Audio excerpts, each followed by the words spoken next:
Students, आज हम पढ़ेंगे स्टैंडिंग ऑर्डर एंड इंस्ट्रक्शन। ठीक है, स्टैंडिंग ऑर्डर एंड इंस्ट्रक्शन का मतलब है स्थायी उद्देश्य और निर्देश। ठीक है, इसे हम बोलते हैं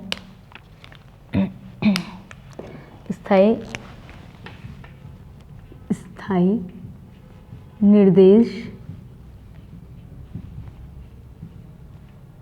एवं उद्देश्य।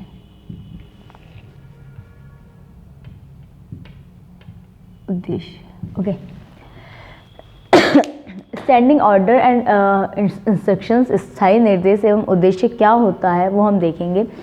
स्टैंडिंग ऑर्डर उसको बोलते हैं कि जब कोई भी अस्पताल में यदि जिस टाइम पर यदि डॉक्टर उपस्थित नहीं है उस टाइम पे नर्स को क्या क्या स्थायी निर्देश और उद्देश्य हैं, उनकी अनुपस्थिति में क्या क्या वो कर सकती हैं, जो पेशेंट हैं उनको कैसा ट्रीटमेंट दे सकती हैं बिना उनकी उपस्थिति में। तो उन सभी जो भी निर्देश उनके पास रहते हैं नर्सेस के पास, उन स्थायी निर्देश और उद्देश्य को ही हम स्टैंडिंग ऑर्डर एंड इंस्ट्रक्शन कहते हैं। Okay, standing order and instruction अलग अलग जगह पे अलग अलग होते हैं। ठीक है, जिनको हम टाइप्स में डिस्क्राइब करेंगे। लेकिन जब स्थायी जो निर्देश और उद्देश्य हैं उन्हें कब दिया जाता है, जब डॉक्टर की अनुपस्थिति में, कि जब कोई भी पेशेंट होगा तो उनकी स्थिति में सुधार लाने के लिए उनको जब तक डॉक्टर नहीं पहुंच रहा उससे पहले जो नर्सेज हैं उन्हें अपने तरीके से कैसे डील करना है, उन्हें क्या जो दवा है, ट्रीटमेंट है, वो कैसे प्रोवाइड करना है, वो सब हमें स्टैंडिंग ऑर्डर मिलते हैं। जो नर्सेज हैं उन्हें ऑर्डर्स मिलते हैं, स्थायी उद्देश्य और निर्देश मिलते हैं, जिसके कारण वो बिना डॉक्टर की उपस्थिति में भी उनका ट्रीटमेंट कर सकती हैं। जब तक डॉक्टर नहीं आते हैं तब उससे पहले वो उस जो पेशेंट है उसे बचाने के लिए उनको ट्रीटमेंट दे सकती हैं। तो इन्हीं को हम क्या बोलते हैं, स्टैंडर्ड ऑर्डर और स्टैंडिंग ऑर्डर एंड इंस्ट्रक्शन, मतलब स्थायी उद्देश्य और निर्देश। ओके, अब हम देखेंगे स्थायी उद्देश्य और निर्देश के क्या क्या ऑब्जेक्टिव्स हैं, वो देखेंगे। उद्देश्य क्या है, रोगी के उपचार की निरंतरता बनाए रखना। ठीक है, जो हम स्टैंडिंग ऑर्डर देते हैं वो किस लिए देते हैं कि जो रोगी का उपचार हो रहा है उसकी निरंतरता बनी रहे, मतलब जो उपचार है वो बना रहे।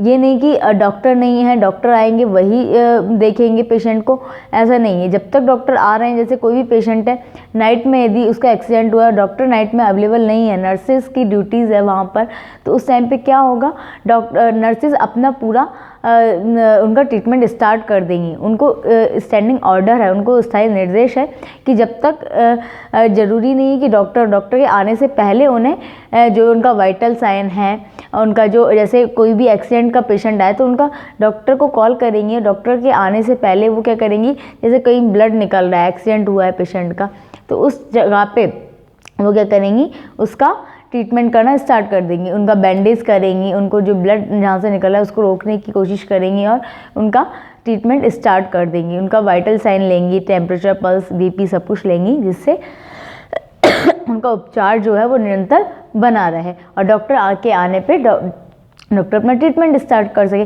लेकिन क्या करना है, स्टैंडिंग ऑर्डर का यही उद्देश्य है कि जो भी रोगी जो है उसके उपचार रुके नहीं, उनकी निरंतर उपचार बना रहे, निरंतरता बनी रहे उपचार की। ओके, सेकंड है ऑब्जेक्टिव, आपातकाल में चिकित्सक के उपलब्ध नहीं होने पर रोगी की प्राण रक्षा करना और पुनर्जीवन देना।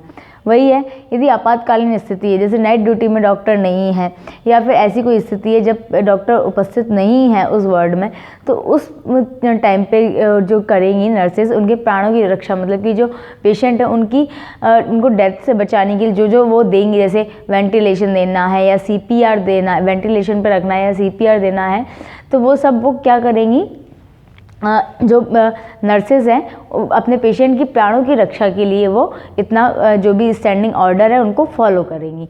ठीक है, तो क्या है, आपातकाल में चिकित्सक के उपलब्ध मतलब कि जो डॉक्टर के उपलब्ध नहीं है, यदि कोई ऐसी इमरजेंसी कंडीशन है उस टाइम पे, तो रोगी की प्राण रक्षा करेंगी, रोगी को बचाएंगी और उनकी प्राणों की रक्षा करेंगी, उन्हें पुनर्जीवन देंगी। उसके लिए स्टैंडिंग ऑर्डर का उद्देश्य दिए गए हैं।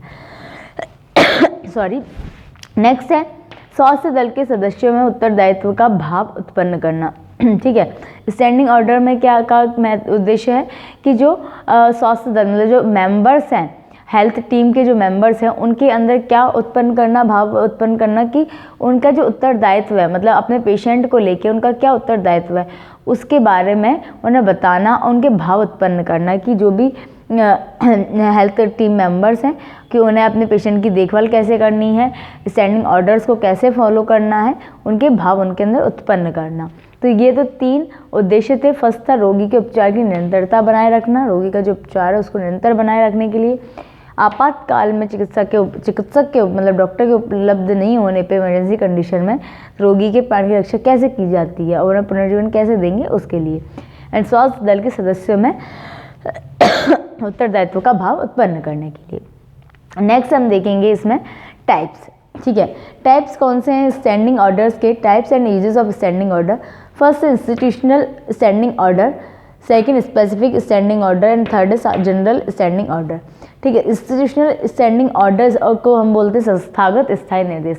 इंस्टीट्यूशनल स्टैंडिंग ऑर्डर का मतलब ये है कि नर्सों को जो भी उनके इंस्टीट्यूशन और डिपार्टमेंट के द्वारा जो इंस्ट्रक्शंस दिए जाते हैं उन्हें हम बोलते हैं इंस्टीट्यूशनल स्टैंडिंग ऑर्डर्स, ठीक है, मतलब संस्थागत स्थायी निर्देश, ठीक है, जो किसके द्वारा दिए जाते हैं, एक जो नर्सेज को उनके इंस्टीट्यूशन और डिपार्टमेंट के द्वारा दिए जाते हैं। जैसे फॉर एग्जांपल कम्युनिटी में डॉक्टर जो नर्सेज है उन्हें क्या क्या करना है, क्या क्या वो अपने स्टैंडिंग ऑर्डर को फॉलो कर सकती हैं, कैसे कर सकती हैं, वो सब किसके अंदर आएगा, इंस्टीट्यूशनल स्टैंडिंग ऑर्डर के अंदर। सेकंड वन हम देखेंगे स्पेसिफिक स्टैंडिंग ऑर्डर, मतलब कि विशिष्ट स्थायी उद्देश्य, ठीक है।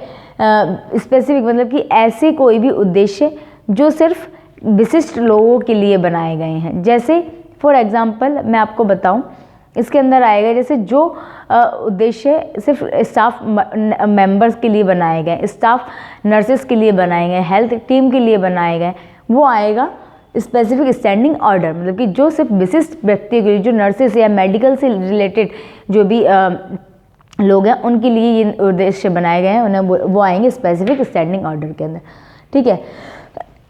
नेक्स्ट है general standing order. General standing order का हम बोलते हैं सामान्य स्थायी उद्देश्य, मतलब इसका ये है सामान्य स्थायी उद्देश्य, जैसे इसमें सभी लोग आ जाते हैं कि जो स्टैंडिंग ऑर्डर सभी को फॉलो करना है। जैसे लोगों को हम हेल्थ एजुकेट करते हैं ORS लेने के लिए, ORS oral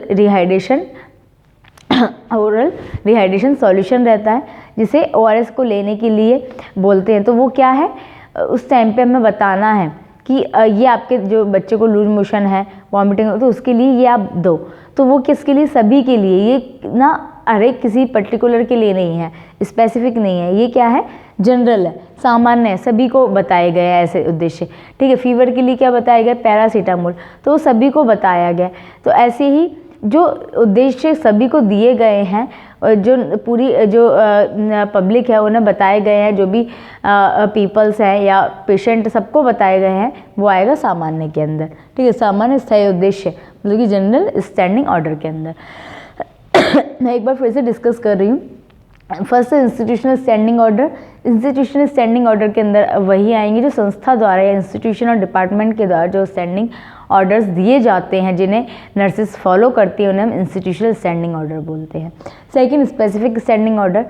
specific standing order के अंदर ऐसा आता है जो एक विशिष्ट व्यक्तियों को दिए जाते हैं, जैसे जो स्टाफ मेंबर्स को ही दिए जाते हैं, कोई और नहीं कर सकता वो फॉलो, तो वो आएगा स्पेसिफिक स्टैंडिंग ऑर्डर के अंदर। नेक्स्ट है general standing order. General standing order के अंदर आएगा जो सभी लोगों को स्टैंडिंग ऑर्डर दी जाती है। जैसे मैंने एग्जांपल बताया कि ORS देना है, बच्चों को पैरासीटामोल देना है, तो ये डॉक्टर्स के द्वारा ही सभी के लिए स्टैंडिंग ऑर्डर दिया गया है, जनरल है, ये सामान्य है।